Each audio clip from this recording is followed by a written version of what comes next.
जितने आप hard working हो गए, हार्ड वर्किंग से क्या है, स्ट्रॉन्ग मैन जनरेट होते हैं। दूसरा पॉइंट, जितना आप स्ट्रॉन्ग हो गए उतना आप लग्जरी की तरफ जाओगे।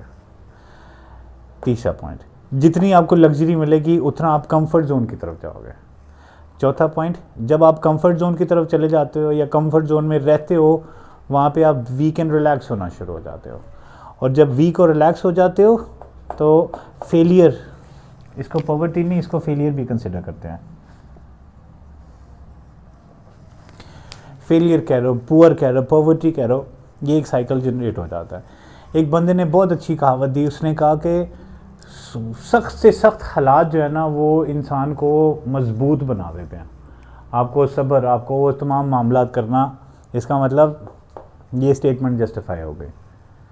हमने फॉर एग्जांपल अगर इस चीज़ को समझा तो हमने ये भी समझा कि यार अच्छा हमारी जनरेशन में ये है तो हम आने वाली जनरेशन में थोड़ी सी चीज़ें आसान कर दें, हमने थोड़ी सी लग्जरी ऐड कर दी। अब अगली नस्ल को लग्जरी मिल गई, जितनी लग्जरी मिली उतना उनका ज़िंदगी लाइफस्टाइल कंफर्ट जोन में आ गया। जब कंफर्ट जोन में आया तो वो कमज़ोर हो गए, जब वो कमज़ोर हो गए तो वो फेलियर की तरफ चले गए। यस, उनमें यस वो ये वाला एलिमेंट ख़त्म हो गया। इसका मतलब अगर आपकी ज़िंदगी में मुश्किलात है, आप स्ट्रगल कर रहे हो, तो आप शुक्र अदा करो कि आप सर्वाइवल में हो। अगर आपको बहुत ज़्यादा लग्जरी मिल जाए, बहुत ज़्यादा कंफर्ट मिल जाए, हर चीज़ आपकी आसान हो जाए, तो इसका मतलब अगली नस्ल जो है ना वो कोलैप्स कर देगी। अगली नस्ल के आप ही कोलैप्स कर दोगे, क्योंकि जब अय्याशी में आप पड़ जाते हो, आपको ना तो दुनिया का ख्याल आता है, ना दीन का ख्याल आता है, सारी चीज़ें उनसे काम। यस, जैसे पहले वक्तों में थे, कहते खिलाओ सोने का नवाला, देखो शेर की आंख, ये एक जुमला बिल्कुल। अब स्ट्रेट फॉरवर्ड मैं जल्दी इसके ऊपर आता हूँ। अच्छा, हम आज का टॉपिक है जी लाइफ साइकिल या वेल्थ साइकिल या पॉवर्टी साइकिल या फेलियर।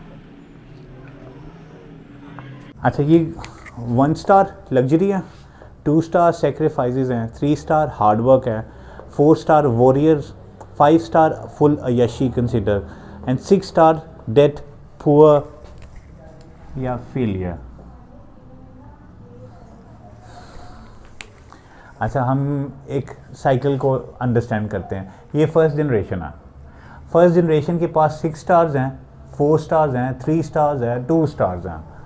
6 स्टार्स का मतलब है कि वो उन पे कर्जे भी थे, वो गरीब भी थी, और उनमें मायूसियाँ और नाकामियाँ, फेलियर्स भी थे। लेकिन उसके साथ साथ 4 स्टार का मतलब है कि वो वॉरियर थे।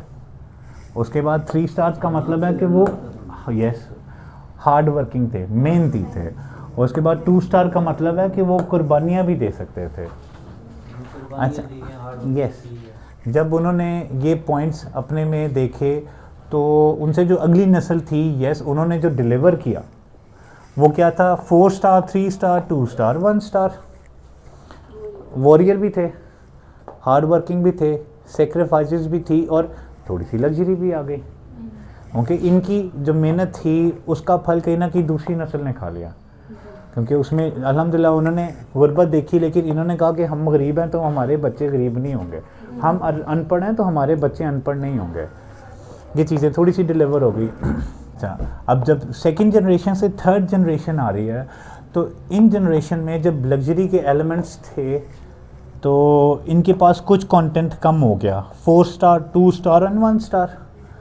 वॉरियर ज़रूर थे, उनको ये ज़रूर पता था कि बड़ों ने ये किया वो किया, लेकिन कुर्बानी वाला सिस्टम हल्का सा रह गया, लग्जरी वाला सिस्टम हल्का सा रह गया, लेकिन हार्ड वर्किंग ख़त्म हो गई। ये ज़रूर सुना था कि हमारे माँ बाप, हमारे आबा अजदाद, उन्होंने गुर्बत देखी, उन्होंने। जब थर्ड जनरेशन लग्जरी से आगे गई तो यस, उनमें सेक्रीफाइस भी ख़त्म हो गया, हार्ड वर्क भी ख़त्म हो गया, वॉरियरपन भी ख़त्म हो गया।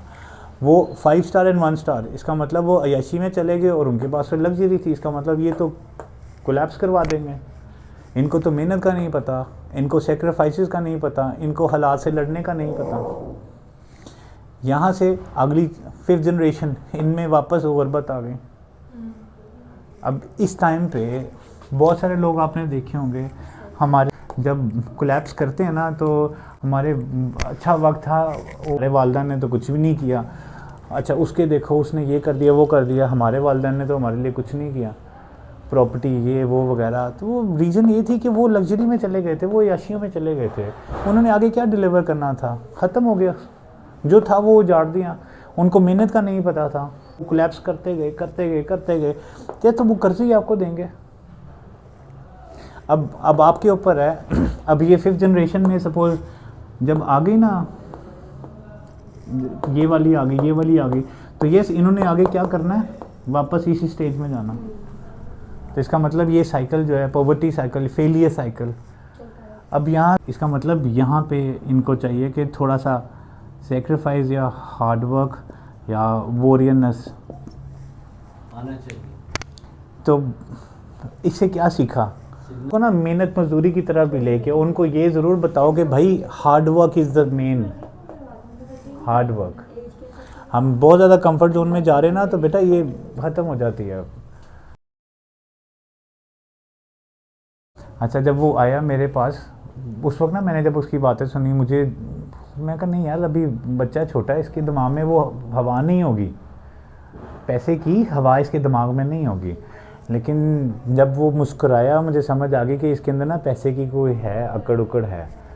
तो फिर मैंने उसको कहा, मैंने कहा बेटा, अहमद साहब को मैंने कहा इसके बाप को जाके कहो इसको कैश से उठाए, इससे तपड़ियाँ मरवाए, इससे सफाइयाँ करवाए, मुलाजमों की तरह इससे काम ले, इसकी तनख्वाह बांधे, या इसको किसी और के पास भेजो काम के लिए।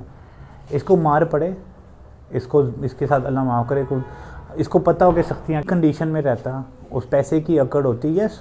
जितना भी उसके माँ बाप ने या उसके वालिदैन ने मेहनत की, जो भी बनाया, अच्छा अगर उसको मेहनत नहीं करनी आती, वो कहीं ना कहीं लूप होल में चीज़ों को ड्रेन करेगा।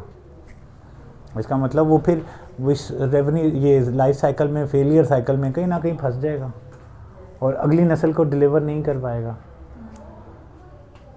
तो जो मैंने उस वक्त मौके पे मेरे माइंड में स्टेटमेंट आई, यस, मैंने उसको वही दी। क्योंकि जितने हालात सख्त होंगे ना, आप उतने ज़्यादा मजबूत होंगे आने वाले मामला। यस सर, और जितने आप स्ट्रॉन्ग होगे ना चीज़ों में, खुद ब खुद आप देखोगे चीज़ें खुद ब खुद डील करने से आसान होती हैं। मैं उम्मीद करता हूँ मैंने जिस तरह सोचा था उस तरह तो नहीं, लेकिन कहीं ना कहीं इसको डिलीवर किया। चलेगा भाई, सही है या नहीं है।